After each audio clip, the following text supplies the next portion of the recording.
of the session. So everyone, welcome to this session on communication framework for effective parenting. So some of you are here because you are already in the trenches, so to speak, with your children, developing them, growing them. Some of you are planning for the future of your parenting, and Simon is here for the grandparenting part. And Yeah. also some of you are here because you are a kid just growing up. So thank you for being here. It is a pleasure and honor for me to be with you. I'll start off with the few questions that I put up to you when you sign up for this program. That is, what do you want for your children? You want something for yourself. What is it that you want for your children? What do you want to achieve as an outcome of your parenting? Do you want to raise children who are competent? Do you want to sustain loving and respectful relationships? Are those important to you? So probably for me, the reason why I am here, and I believe many of you are here, the reason why you're here is that you would like to raise competent children. The reason why I choose the word competent is it is competency that will determine the quality of results that we achieve. It will, it will determine the quality of successes that we have in our life. You take two people, one is more competent than the other. The one who is more competent will likely achieve better result than the one who is less competent in that particular area of endeavor. Let's say we are talking about in the area of football. The child with greater competency in playing football will achieve better result than the child who has less competency. So we are talking about in our life, it is our competency that will greatly influence the results that we get in our life. Now, when we talk about raising competent children, we want our children to become independent. They they come to us as a bundle of joy, as a bundle of love, and they are completely dependent on the parents. Now, as parents, we want to raise them to become independent of us so that when they grow up, they can use their resources, their thinking, feeling, saying, and doing, the internal and external resources, so that they can navigate their lives. That is specific that I'm mentioning over there, that to navigate their lives, because at one point or due to one reason or the other, they will need to navigate their lives. They will need to let go of us, and we need to let go of them. So when we talk about raising competent children, they are fully independent and can use their resources to navigate their lives. And the other element that I mentioned there is to sustain loving and respectful relationships. Two important qualities I mentioned there: loving, because it is love that holds relationships together. Without love, there will not be relationship happening. Respectful in the sense that in as much as we raise them up, they are going to be different and we are going to have differences of opinion. So is that relationship respectful despite the differences? So, and when we talk about sustaining that loving and respectful relationships, relationships are dynamic. Our children, when they come to us as that bundle of joy, bundle of love, they grow, they change, they are changing on a daily basis. Uh, I don't know, as parents, even as grandparent, I freak out. How come my grandchild, my grandson, my granddaughter is growing so fast? Just a few days, to me, it's just a moment ago they were this funny little kid. Now, all grown up already. So, especially for you parents, and the challenge is this: you are busy with your work. You need to generate the income for the family. You need to do some work, some business. At the same time, the child doesn't wait for you. Regardless whether you're there or not there, the child will grow, the child will change. So the dynamics of that relationship will change. So, in that ever changing dynamic of relationship, will you be able to have that loving and respectful form of relationship continuing on? So it has changed, and yet to be able to sustain that different texture of love, different texture of respect that you have in your relationship. So that's probably the reason why we are here. Now, we are talking about the communication framework to be effective as parents. When we talk about effectiveness, we are talking about you achieving the end result. The end result of parenting for your children is, one is that they become competent, and the other is to be able to have that quality of relationships. And there may be many more. There may be many more qualities that you want to achieve from those relationships that you have with your children. Now, things to be aware of. One is, I mentioned to you about change. Change continues to happen. And as you are growing your child, developing your child, in terms of the communicating and relating, two things worth mentioning over here. We will not be discussing in this session. Two things worth mentioning. One is, as you are raising your child, to be aware of the stages of cognitive development. So that is changing. So that is why when you are parenting the child, to notice which stage of cognitive development the child is going through. The second one are the stages of psychosocial development.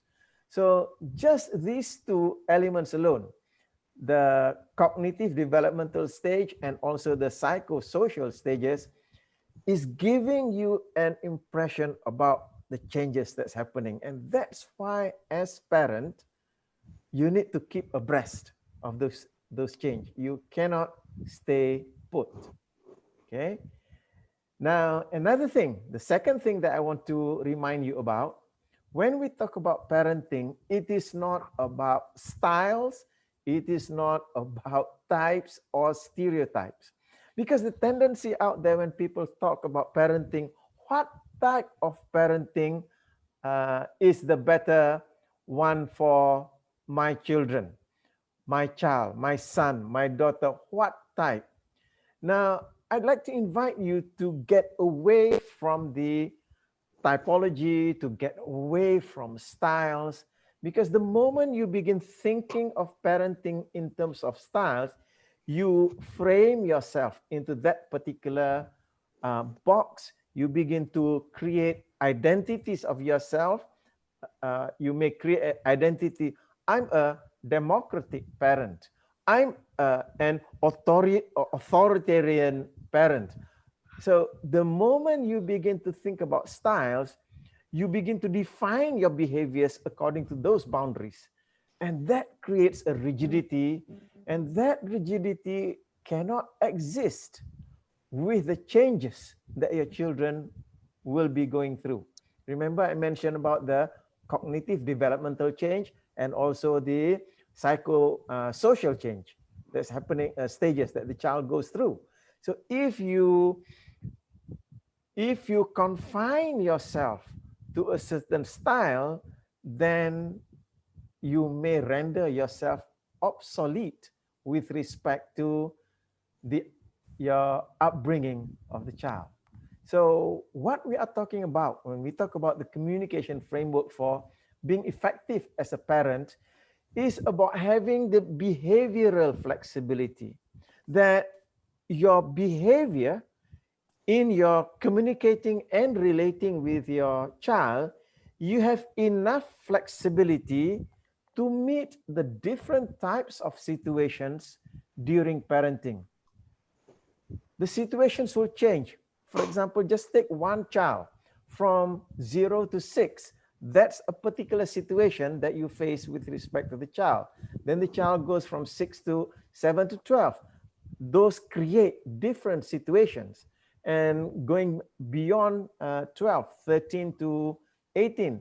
And then when that particular child becomes an adult, so the situations change in those contexts.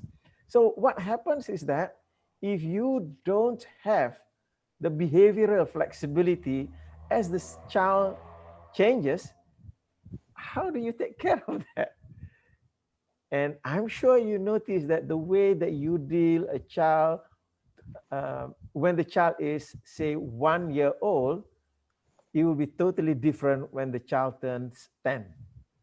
So do you have enough flexibility in your behavior? So that's why, to move away from typology, I'm the easy parent, I'm the strict parent, I'm the tough parent, to go away from typology, to go away from stereotyping, to move into thinking about the behaviors that will suit the situations. And especially when you have 2 or more children, totally different situations that you will face as you are bringing them up. Okay, so I'll just pause there for a moment in case any of you have any questions that you want to ask, just coming from that, I hope, that brief introduction as what we are talking about this evening. So anyone has got any questions or comments? First, can you just put it into the chat box or just unmute yourself and then ask question if you have for the time being? Anyone would like to go first?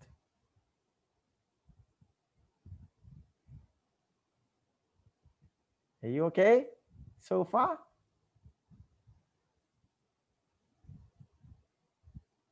Okay, good.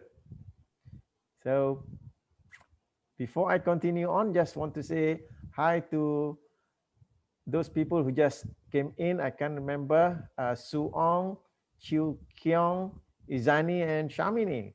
Great to notice that, Shamini, you're here with us this evening. So are you ready to go to the next bit? When we talk about the communication framework that we are going to use with our children, first thing that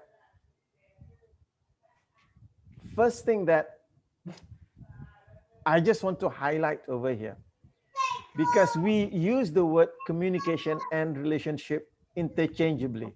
So let me just upfront affirm to you, say to you here, that communication is relationship. It is one and the same. The process is. There are some nuances with respect to, sometimes we use the word communication to refer to the interchange of information between 2 or more people. However, the whole process is the interaction of 2 people, 2 or more people, connecting and relating to achieve a certain understanding. So that's basically what we are talking about when we talk about communication. So in the context of, let's say, soon to be 1-year-old child. Oh, I know somebody who's got a soon to be 1-year-old child over here. So in the context of a soon to be 1-year-old child, there is that communication that you are intending with the child, because the child has already been in his bathtub for the last 1 hour, and you need to bring the child to bed. So to be able to convey the information to the child, to convince the child that now it is time for him to get out of his bathtub, because he's so keen on swimming.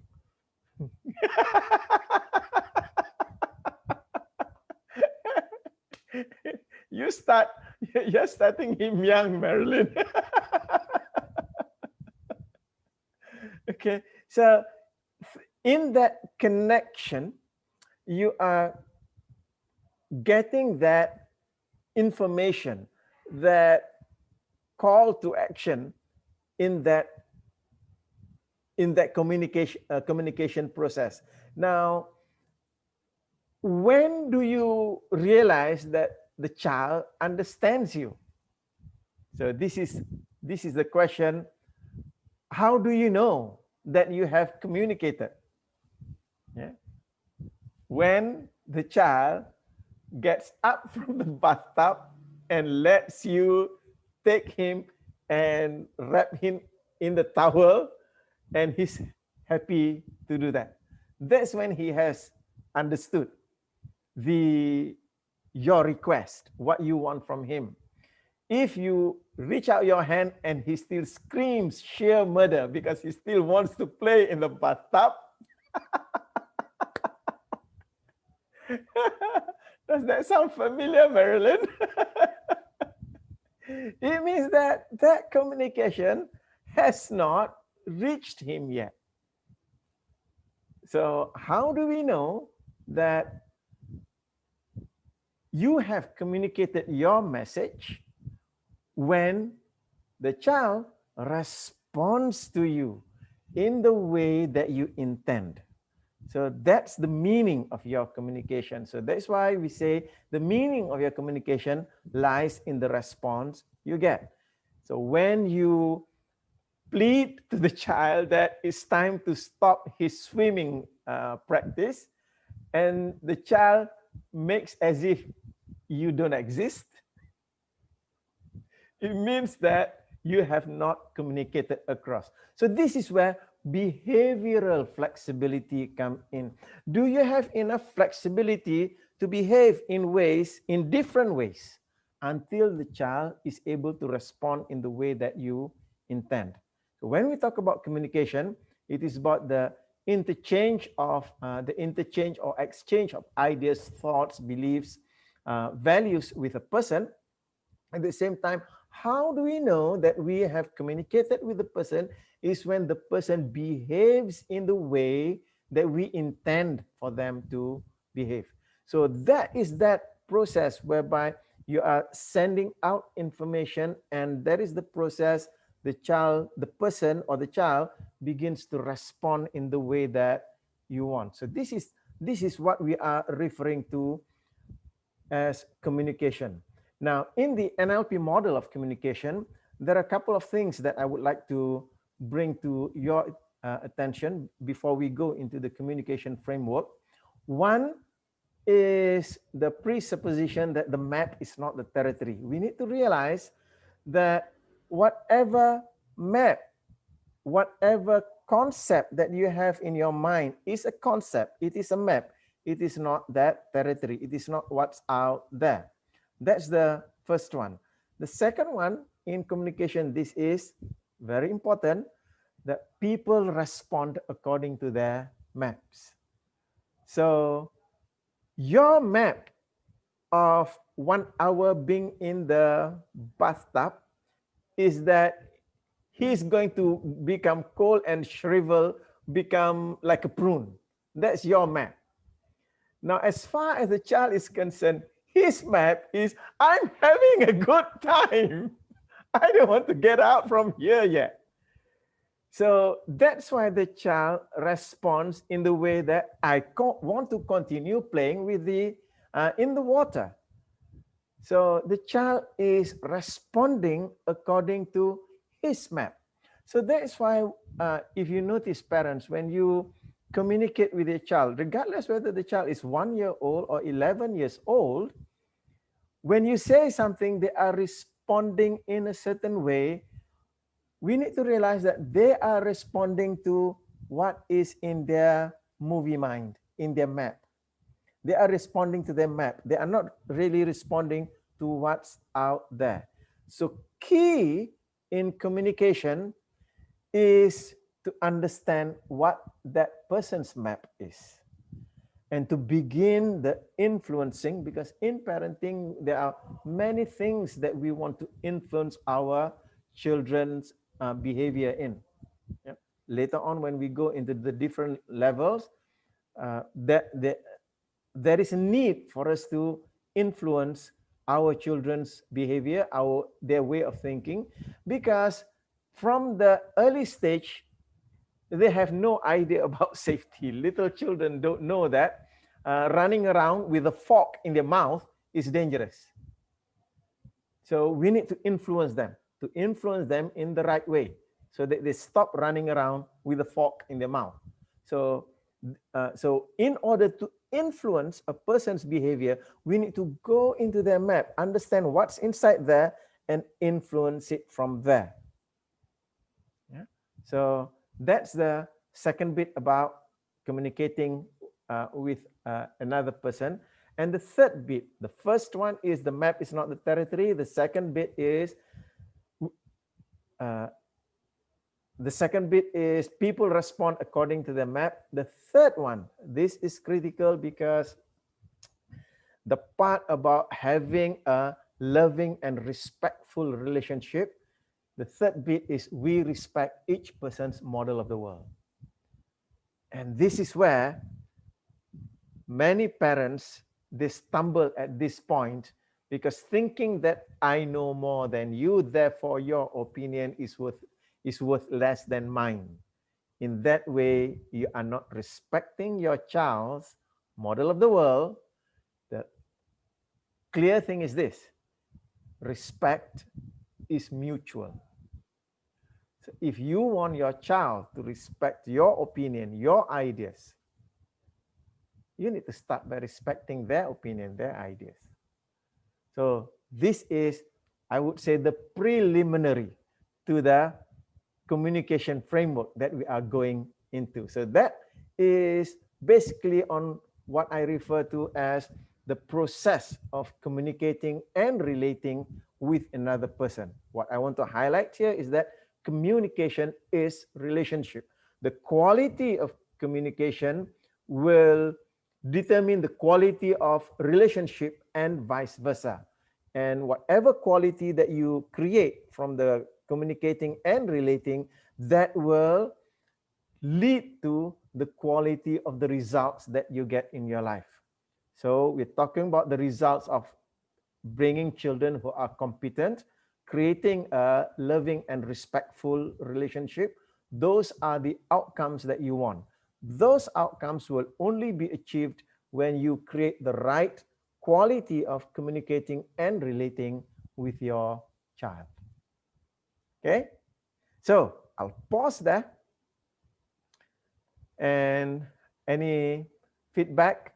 Ibu Rose put the point, and that's a very valid point in the chat box. Respect does not mean agree. Our children, our friends, our spouse, they have different ideas, and we don't need to agree with those ideas. At the same time, we respect them for having that idea. Every person has a right to an idea that they have. And in the context of parent and child relationship, if we detect that the child's idea is dangerous, for example, I give the example of a child running with a fork in the mouth. That's dangerous. First, we need to respect whatever map that the child has in the mind about running with a fork in the mouth before we can influence the child. to not run with a fork in the mouth. I'm deliberately giving you an example which is scary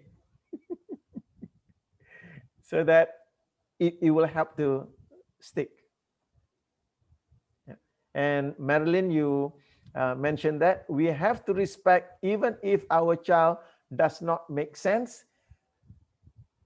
It doesn't make sense to us. It does make sense to the child. If I want to influence the child, I need to know what kind of sense does that make to the child and influence the child according to his or her own sense. Yeah. So that's why sometimes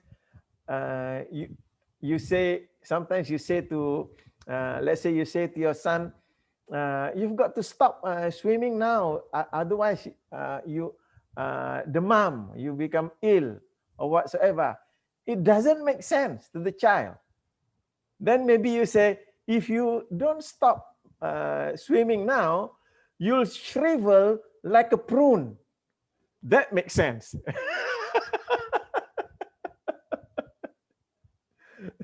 So that's why that part of cognitive development stages and also the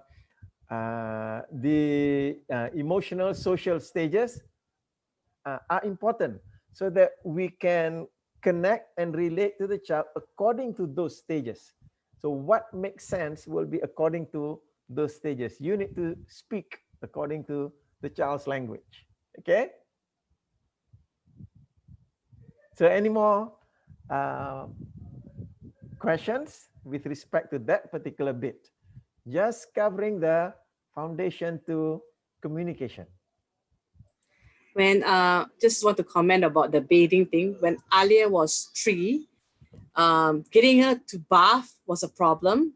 Then when she went in the toilet, getting her to come out was a problem. Because it's a mental of play to play. So if I'm asking her to do something else, she's playing something else. So it has to be an activity to play. At the age of 3, she doesn't understand the bath thing yet. So she's like, I'm playing. I don't want to take a bath. So I have to say, okay, let's run and see who gets the bathroom faster. And then, okay, it's play. And I said, let's see who can take our clothes, or let's see what's on TV. So it has to be play to play. Then only she's like, oh, okay, let's do it. Now that stage is over. So it's other stages.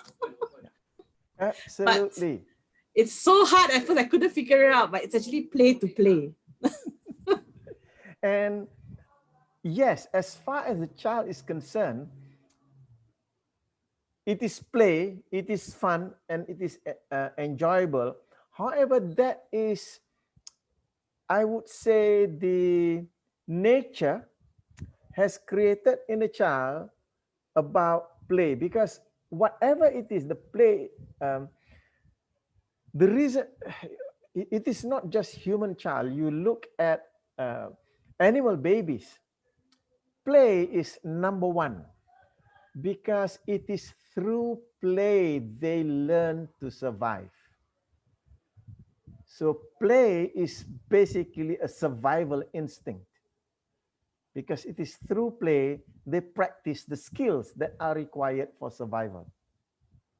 So that's why you see, for example, kitten, they play fighting with one another, because later on when they grow up to become cats, they need to fight with the prey.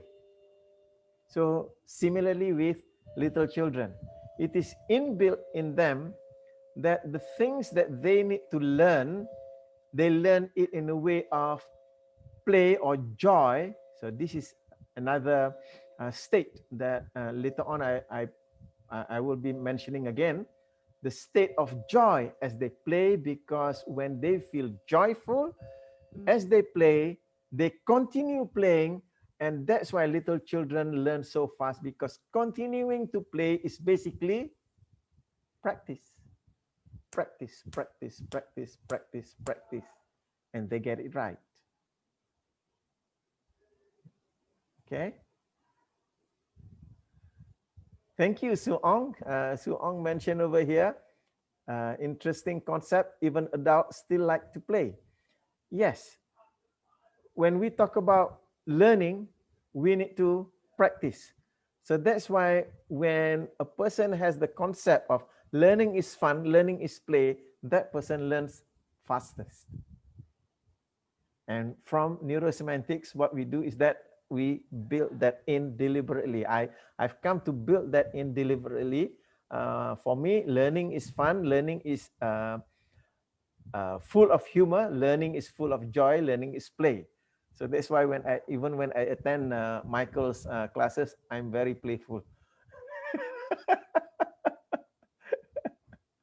It's just that I need to remain respectful at the same time. Okay?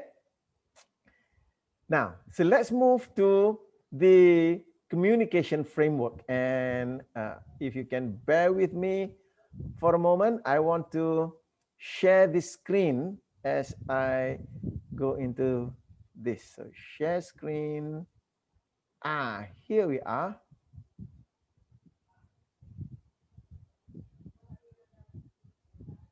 Okay. So I hope you see that screen. Communication framework. When we communicate, yeah, so just checking if you can see the screen.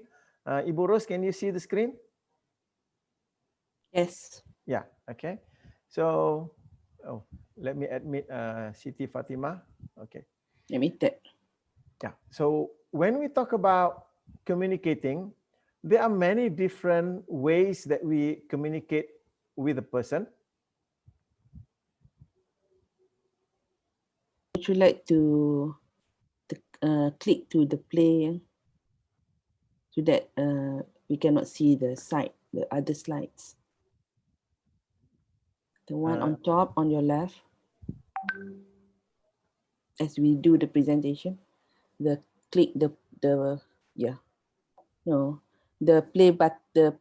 arrow. Yep. Now, I'm deliberately not going to click that because I need to be moving the arrows around in a short while. Okay, so thank you for that. Now, when we communicate, this is to me, is very useful framework when we communicate with someone. Notice the vertical axis. You have the axis at the bottom. Do you see that part? Problem. So when you are communicating, when you are talking with someone, you can be talking about the problems, and the other end of that spectrum, that's the solution. So whereabout in that particular spectrum you are communicating with someone. Now, putting another axis across there, notice on the left side of that axis, the way that you are communicating, so this is the manner you are communicating, it is directive and expert. I'm telling you, I'm commanding you, this is what you need to do. This is the directive and expert way of communicating. Then on the other side of the spectrum, so if you don't mind, I'll just take off my chat window so that it doesn't. Yeah. So on the other side of the spectrum is communicating in the manner of facilitating thought, facilitating understanding, and creating a dialogue. So on this side, it is one-way traffic. I'm telling you, giving instruction. On the other side, facilitating, creating dialogue. Yeah. So this is where I would like you to come in and look at the way that you are communicating from all of these four. I would say, what do we call this? From these two axes, and you have the four extremes. One is talking about problems, the other moving into solution. And the other axis is directive expert communication, moving into facilitative dialogue. Okay, so let's say a person speaks in terms of giving instruction, telling about what to do. So that falls into this category. Directive expert giving solution. Can you see that? Or a person is giving instructions regarding the problem that they are facing. So that person may be operating in this particular quadrant. So when we communicate, be with our children especially, be aware of in which particular quadrant that we are operating from. So let me just put on the next slide over here. When it comes to the professions involved, notice how these ways of communications are being used. Let's take what's down here. In therapy, the communication is about the therapist giving instructions, telling the patient with respect to the problems that the patient is facing. So that's at that level of communicating. When the conversation moves into solutions, and yet the person is telling, teaching, instructing about solutions to a particular problem, that is what we call training and mentoring. Now, moving to the other end of communicating, using facilitation, using dialogue, if that conversation is focused on problems, that's what we call consulting. Consultants go and talk about what the problems that you face, and then they come up with a solution and give it to you. Some. Now, when the communication is facilitative, using dialogue and focusing on solutions, that's what we call coaching.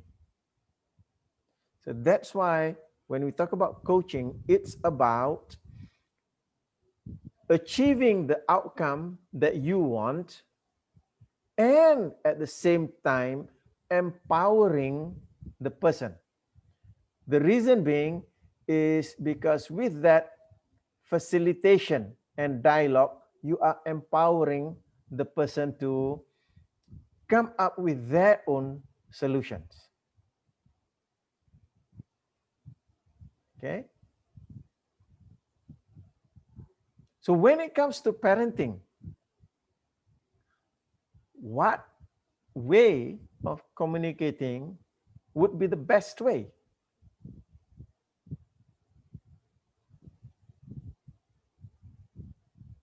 Now, as what we discussed earlier, there is no one best way. It depends on the context. So the reason why I put up these different professions is that I hope by now you begin to have greater appreciation of the fact that being a parent requires a vast amount of skill. Parenting skills are complex because as a parent, you need to be communicating with your child from all the 4 different quadrants.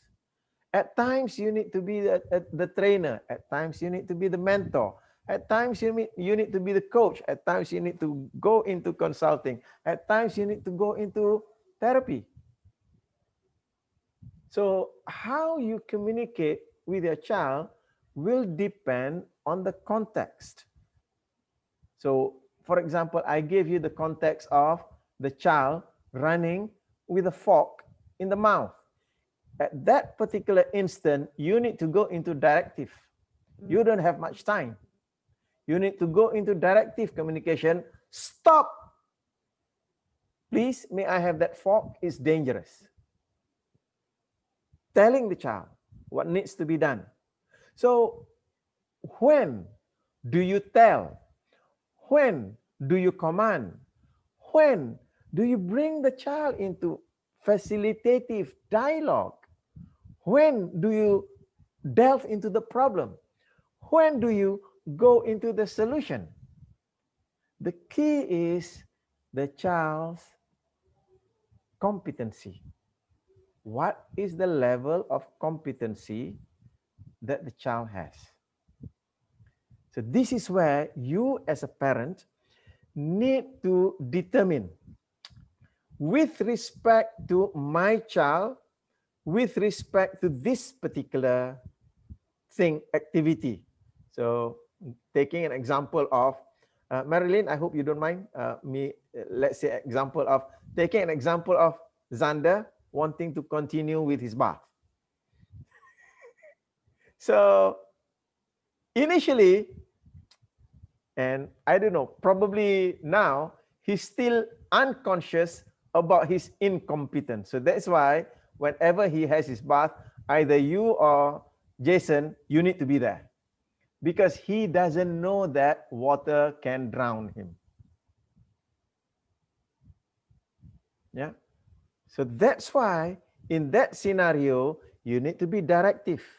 You need to be thinking about the problems that he might face and to come up with strategies that will give you the solution. And the solution is that he stays alive, he doesn't drown. So when a person is unconscious, incompetent, then probably at that particular point in time, you need to go into more directive way of communicating with the person. And then that child maybe continues to grow up. For example, taking example of Xander again, let's say one day he somehow swallows the water. Then he realized, ooh, this thing can be dangerous. Now he becomes conscious incompetent. Oh, that's good. Now he's moving up. He's moving up. And then you begin to teach him, I don't know, you want to teach him the backstroke or the front crawl first?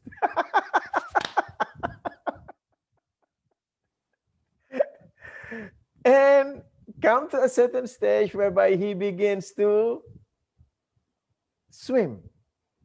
However, he needs to do that consciously. So when you reach to that level, now you can change your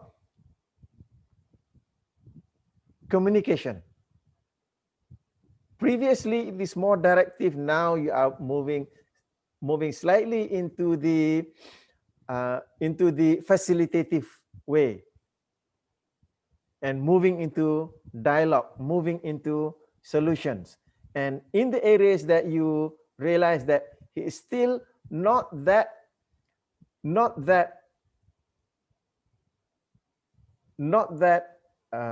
competent enough, you move back into directive and expert until he begins to be competent, and his competence grow, and he grows to become unconscious competent in that particular area, to the extent that one day, say Jason just throws him into the deep end of the pool and he just go down and up again without even thinking about it. So in that scenario, where's the sense of telling him, you got to do that? And where's the sense? Because he has that competency as well. So that's an example that I took from the example of swimming. However, in all areas of our children's life, they will go through that process with respect to the behaviors, with respect to the things that they need to do. They go through the process of unconscious incompetent. They don't know that they are not competent. When I mentioned that, I have this smile because when Grasshopper was about, I think she was about a few months old at that time. Oh, by the way, for those of you who don't know Grasshopper, she's our eldest granddaughter. Her name's Azahra. However, grandfather calls her Grasshopper. She was just a few months old, and Ibu Rose and I, we were discussing about, because we both have schedules for the day, and Sophia, our youngest daughter, needs to go to school, so we need to send her to school and bring her back. So both of us were not free. So we were discussing about options, and this grasshopper was communicating to us. It's just like, yeah, I can send Masu to school. She was only a few months old, not even a year old at that time. That's what we call unconscious incompetent. So the way that we communicate with our children need to change. This is what we call behavioral flexibility. So that is why you cannot communicate with your child one way throughout their lives. You need to change the way of communicating. So this is what I consider as the framework for communication. To communicate, moving from problem to solution, because the child may come to you with a problem, to be able to teach the child the problem solving skill in order to rise up to identify a solution. And when the child is still not competent in certain area, you need to show, for example, how to prepare food for dinner. The child may not learn, may have not known how to use knife yet. So you need to show, bodily show, how to hold the knife. If the child now has already learned how to cook multiple dishes and probably won some awards in a culinary competition, you don't go teaching the child, this is how you hold the knife, this is how you cut the onions. You cannot be using that communication framework anymore, because the child probably is already more competent than you. So to be able to adjust that, to be able to change that. So this is what I mean by not stereotyping parenting. So that now you can respond to your child in the way that you communicate. You can respond to your child according to the needs of the child in the various, as they go through the various stages of development, as they go through the various levels of competencies in the skills that they need, in the activities that they need to do, to be able to make those changes as and when those arise. So in that way, we are not stuck. In that way, our relationship with the child evolves. So when the child was below 6 years old, you as the father or the mother, the way that you relate or connect with the child, there is a certain quality of that relationship. And as the child goes from 7 to 12, so now you begin to communicate it in a certain way. You are beginning to change the way that you are connecting and relating with the child. And after 13 onwards, then you begin to change. So it is not about the stereotype of a parent. I'm the laissez-faire, let go, let it be, let it go kind of parent, or you have to follow what I say. That is wrong for you to do. The thing is that I laugh over here, because when we say something that is wrong for you to do, how sure are you it is wrong? Because what was right at one time may become wrong now. What was wrong at one time may become right now. The key is to train the child to think critically, so that they can determine what is right at this point and what is wrong at this point. Example of COVID is a very good example. At one point in time, meeting people, giving them a hug and a kiss on the cheek is the right thing to do. Don't do it now. Don't do it now. You'll pass that virus to others. So it is contextual. And when we parent our children, it is contextual. It depends on the competency of the person. It depends on the stages the child is going through. Those are the contexts that we need to take into account. That is why we need to change our way of communicating. There are times when we are directing and telling. There are times when we are facilitating and having dialogue. Now, the key thing is this. Having the skill of holding a dialogue, holding a conversation, facilitating thoughts and ideas is critical, because telling and instructing, yes, it will make the child safe. It will keep the child safe. However, telling and instructing doesn't develop the thinking process. So that is why from early on, we need to bring the facilitation and dialogue even when the child is not yet competent in that particular area, because we are positioning the child for growth. So if parents are continuing to give instruction to the child, what you are doing is you are just preparing the child for now. You are not preparing the child for future. So if you want to future-proof your child, hold that facilitation conversation, hold that dialogue. Because through facilitating and dialogue, you are stimulating the thinking process of the child that will future-proof your child. That will allow that potential to come up, so that because potential needs to be exercised to turn into talent. So thinking needs exercise.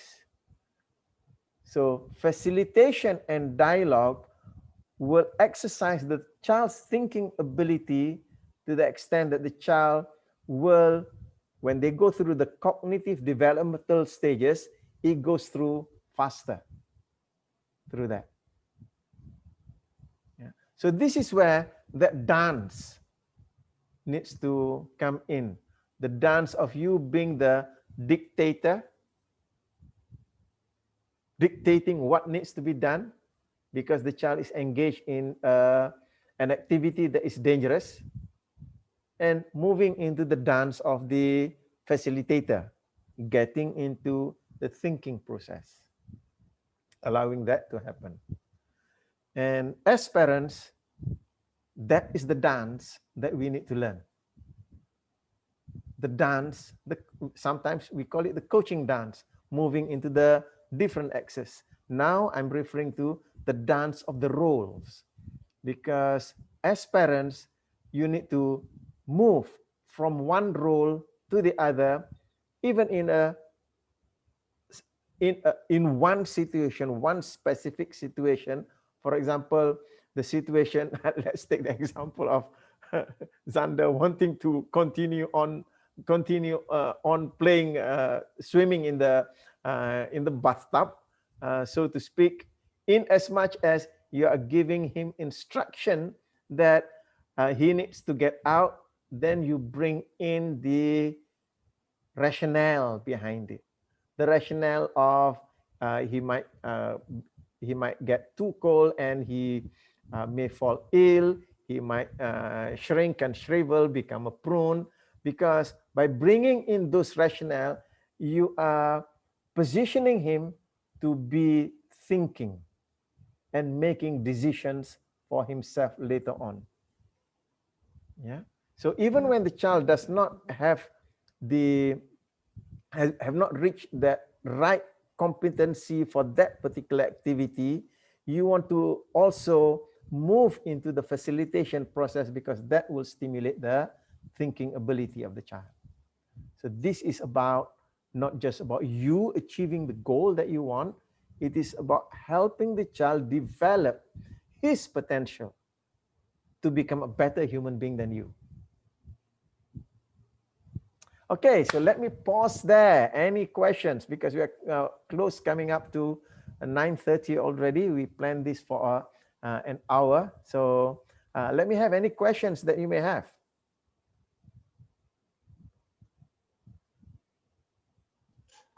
Dr. Mazuki, Yes.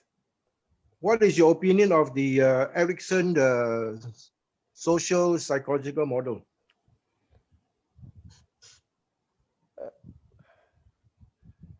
And when you ask that question, what specific area that you are referring to? Because I mentioned that he talks about different ages. Yes. And at different ages, there are certain formation of psychological, social development. Yes. For example, infant to 18 months is about developing trust versus mistrust. Mm-hmm.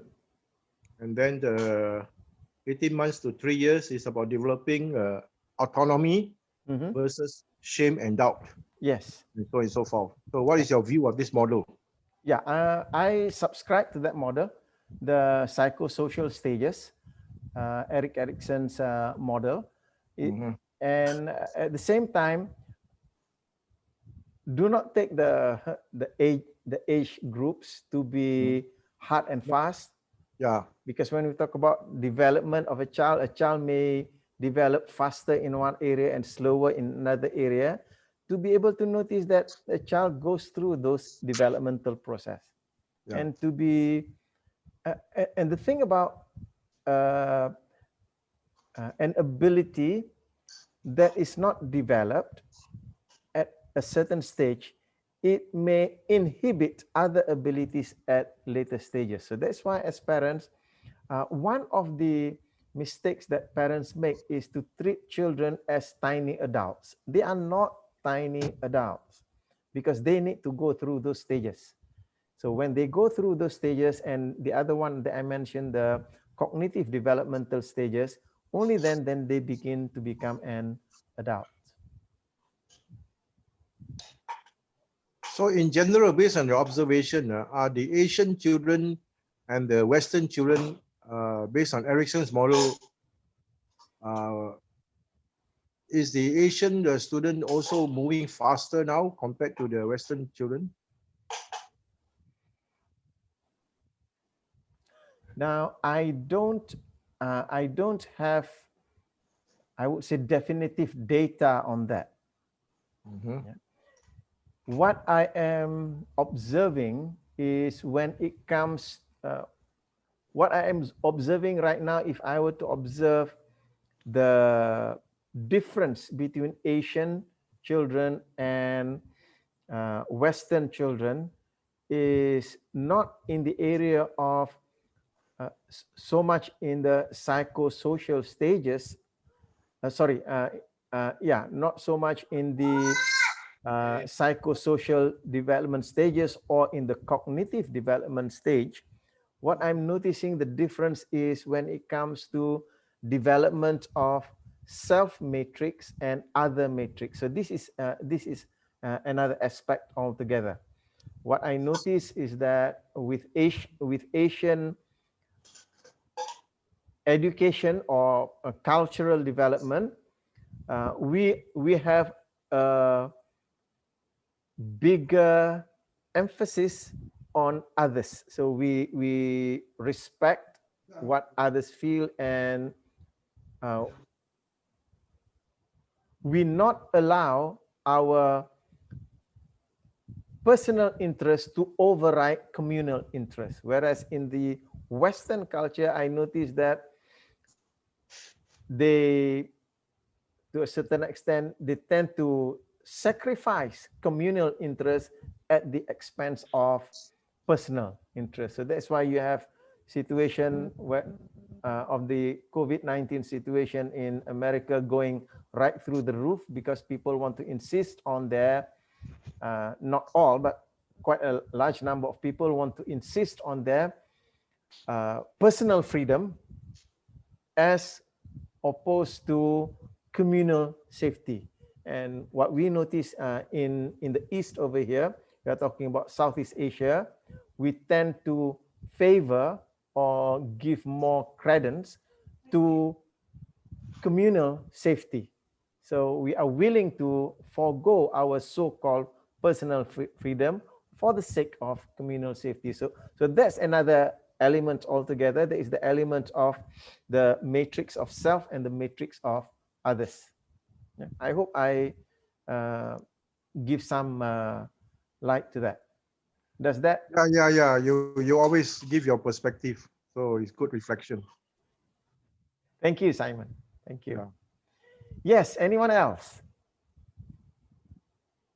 Any other questions?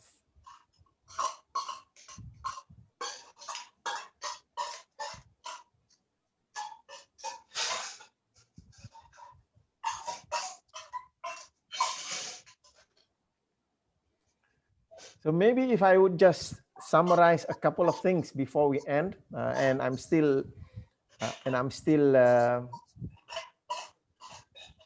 allowing if anyone want to ask question, is that when we as parents learn how to communicate in ways that are relevant to the child's behavior at that particular point in time, rather than trying to define trying to behave in ways that are driven by our self-definition. Okay, I talk about stereotyping and all that, behaving according to a certain definition. So when we are able to engage, connect, relate with our children, appropriate to the behavior and appropriate to the context, then that's when we are able to help the child to grow and become competent children and competent human beings. And in so doing, we earn the respect of the child and being able to create or sustain that loving relationships. Now, if we are driven by this need to conform to a certain ideal, to a certain definition, I'm this type of parent, therefore you, my children, must behave in a certain way, there is the danger that we may raise rebellious and broken children. And that would put a strain on the relationship. And when I say rebellious children, P. Ramlee has got that story, Anakku Sazali, that's an example of a rebellious child. However, the tragedy also is in broken children, children who grow up with very little self-motive or will, broken in that sense. They have, we call it broken spirit. So they become almost lifeless in society. And even when I talk about that, I can feel that sadness in a person because not being able to actualize the best self in this life. So they become broken in that sense. So that's the extremes that can happen. So my wish for you is that for you to be able to learn all of the skills with respect to what you need to be as a parent. Parenting in terms of the communication framework, we talk about the coaching role, the consultant role, the therapist role. Oh yeah, sometimes I wonder how many of you parents realize that you are the therapist. The child comes to you, mommy, I cut my finger, and you become, oh, poor you, and that's basically what you do. Just, oh, poor thing, come, let mommy kiss your finger. Everything goes already. So you need to learn how to be that. Sometimes that's all a child needs. And the role of the teacher, the mentor. So all of those requires different sets of skills. So I'm encouraging you to learn all of those skills, because as a parent, you need to change hats, and very frequently, especially when you begin to have two or more. So when this one comes, so you need to put on your coaching hat. Another one comes, you need to take off the coaching hat, put on the therapist hat for this one. Yet another one comes, you need to become the teacher for that one. So that is also a skill, the behavioral flexibility, to be able to behave in ways that are congruent or relevant to that particular child at that particular moment. So it's moment to moment. It's moment to moment. Okay? Can I ask another question? Yes, please go ahead. I enjoy your question. Now, in the world of what do you call electronics, we talk about mobile phone, we talk about tablets,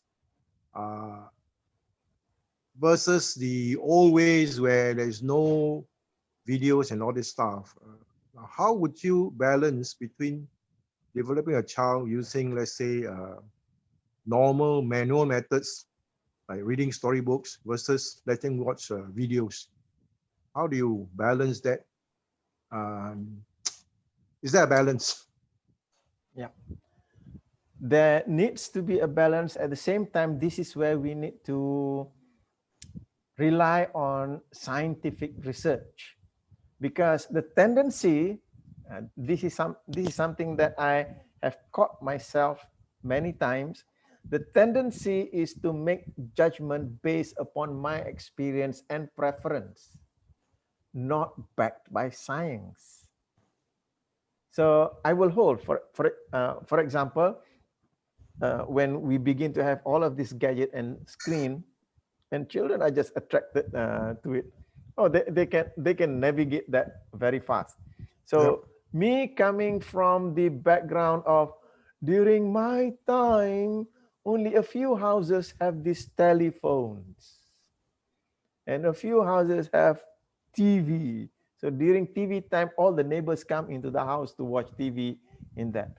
So the thought of a child navigating a screen was initially alien to me. At the same time, I held myself from disapproving it, because that disapproval comes from my preference. What's the science behind it?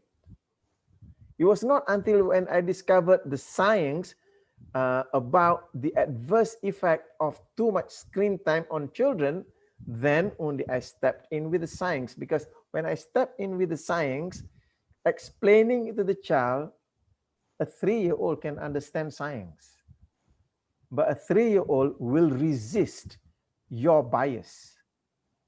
And that's where parents get into argument with children, because you want to impose your bias on your child without the science, without the logic behind it. So you want to bring your logic to the child's logic.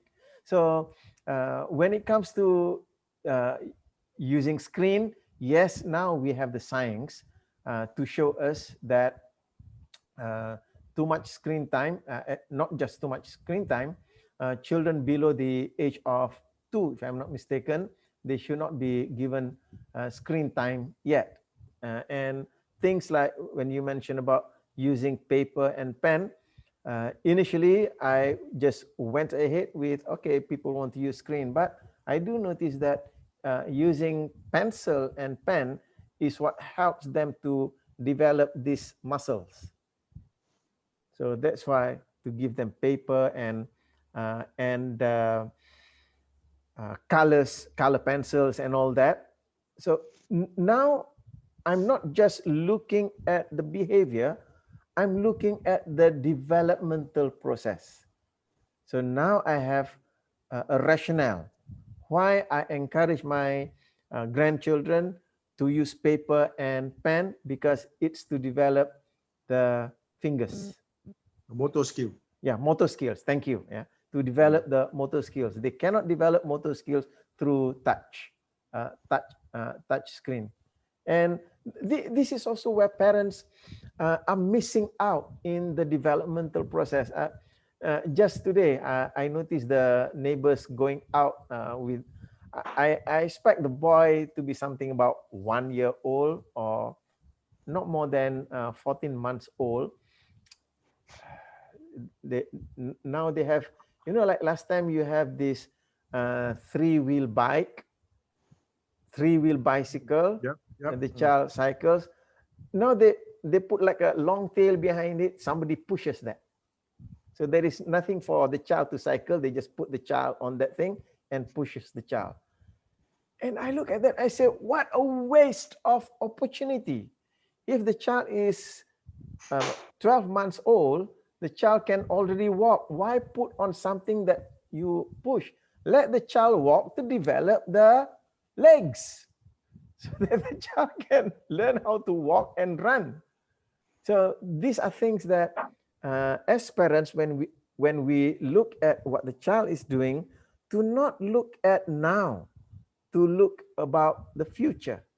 How will it turn out to be in the future? What I'm proposing to the child, it may be convenient for me now, will be useful for the future. So for parents going out to the park, put the child on the three-wheel thing and push the child, it's very convenient for the parent. It's inconvenient to let the child walk and you have to, oh, why is this boy so slow? That's very inconvenient. However, walking slowly with the child now is going to do wonders for the health of the child in the future. So different way of thinking. It is not only about now. As parents, we want to be thinking about the developmental growth of the child. So thank you, Simon, for mentioning that point. Okay, so on the bigger picture, you notice that even kindergartens, a lot of parents wants to teach the child or children 3 R's rather than teaching some of these basic things like values and so on. And how would you view that? If you are the minister, would you get the kindergarten to go back to teaching values and all this rather than, because 3 R's you can start learning when they are in primary school, isn't it? The thing about little children nowadays, they can teach themselves the 3 R's without adults coming into the picture. Now, when it comes to values, values needs to be inculcated. Values needs to be brought to the attention. Values are important. What's important to us? What's important comes through our meaning-making process. Now, little children, the thing about meaning-making process is there is no quality control. So that's where the parent's role or the kindergarten's role is to help the child latch onto meanings that bring them benefit and bring benefit to others. So those are what we call values, societal values, cultural values. So values, when you inculcate or you communicate to the child at a very young age, those values will remain strong for the rest of their lives. So for me, what's important is, yes, you have the motor skills that they need to learn, the verbal skills that they need to learn. Apart from that, the concepts, the meanings, values, beliefs about things, those would come in first for the child. Three R's are out there. Those are things that they can pick up very easily through observation. I agree that 3 R's they can learn on their own. So on that aspect, in kindergarten, would you think that the child is too early to learn things like NLP presuppositions as part of their values? Not too early. Not too early. Right? Okay. So this is where the learning comes in the form of conversation rather than telling. So when it comes through conversation and observation, then it becomes very natural. So that's when the child is able to absorb those values. And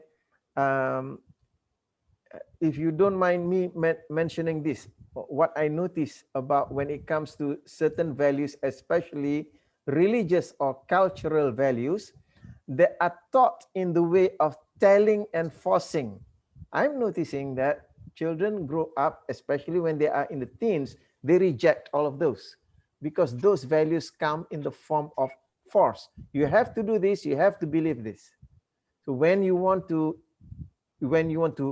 share values, and sharing values with your children is very important because values are what create rapport. We call it metaphysical rapport.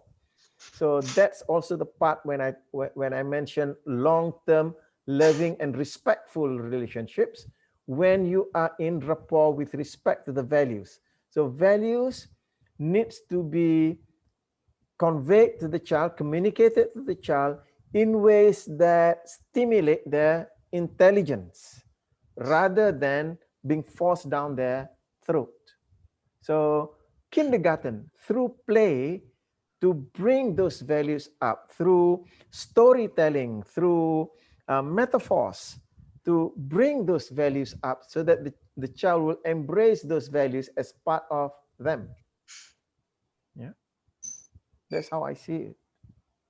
Okay, very good.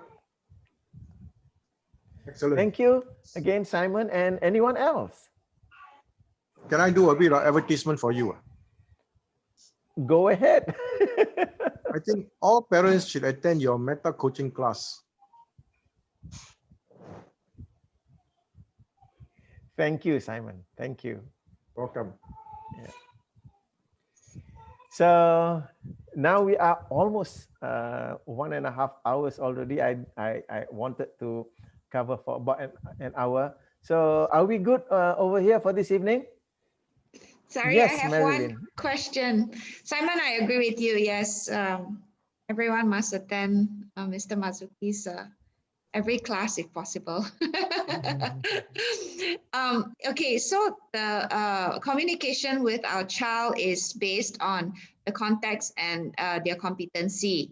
How about where does personality come into play? Do the method that we communicate, how we communicate with them, is it also based on their quote unquote personalities?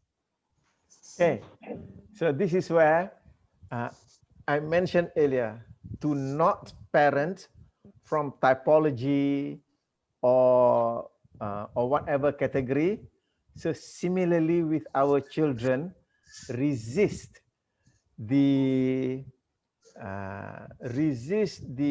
seduction of trying to create personalities for your child. So just look at the behaviors and learn how to respond to those behaviors. Because personality profiling, things like, I don't know, some of you are more advanced, you go into MBTI or colored brain or whatsoever. For me, those are statistical analysis of how people behave. I just want to remind you, your child is not a statistic. Your child is an individual.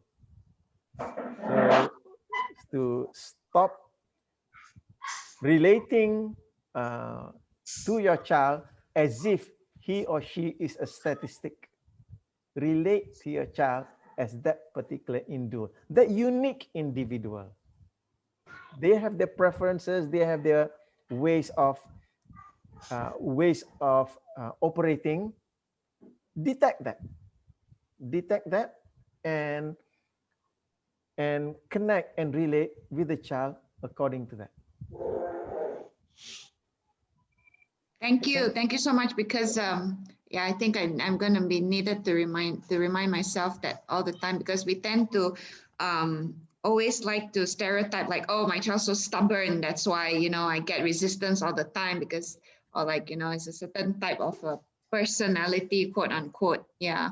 But yeah, but it's if we need to see it as a face value at that time, that context, yeah, and their competency in that particular moment, and not generalize and stereotype. Thank you. Thank you. Marzuki, is this going to be a monthly thing as well, the parenting class? I thought you might ask that. Even when because I decided to have this session because someone in my coaching group raised the issue of parenting, because I mentioned about the command and control style, the more facilitative style. So he inquired if I would like to have a session. So I decided to do this in the open forum. And as I prepared for this, I realized that uh, in 1 hour I can cover just a little bit. So I decided that next week I'll be covering this topic. So if you see in the chat box, next week, same time, I'd like to invite you to this topic, parenting psychologically healthy children. Would that be useful for you? Yeah, so I will be uh, Yes, I will thank you. be setting up the Eventbrite page for that, so you can sign up for that. That's the thing, Marilyn. You might understand this. That's the thing about having this perfectionist streak, right? Buat sikit rasa tak cukup. Tengok Jason. Okay, so I hope if you are keen to come, you can just sign up. I'll send out the email invitation to you tomorrow. So I look forward to seeing you in that. Thank you. Thank you.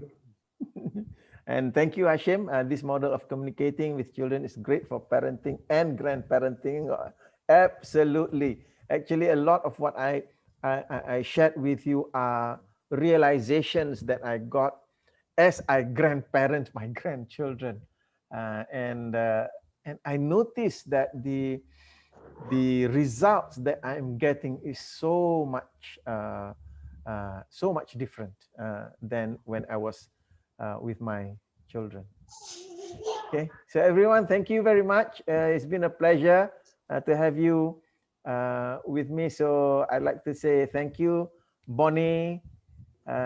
Thank you, Franska and Hashim, Marilyn and Jason. And my darling Ibu Rose, she's there hiding behind the black screen. And now I can see her beautiful face. And thank you, Aziati and Simon. I really appreciate every time I have program sessions. Your questions and your comments just create another level of thinking for me. So thank you very much for your questions this evening. And thank you. Is that Dr. Anwar there? Khairul Anwar, and then Adiba Guat Ching. Thank you for being here. Really appreciate your being here. Bibi, Izani, Siti Afida, Suong, Rina. Great to see you again this evening. Happy to have you yesterday evening, and also to Nur Hayati. So everyone, thank you. I hope to see you in our session on next Friday. Right? Thank you. Bye. See you. Bye-bye. Thank you. Good night. Thank you. Good night. Thumbs up. Oh, that's cute. Who's that, Simon? It's my granddaughter. Wow.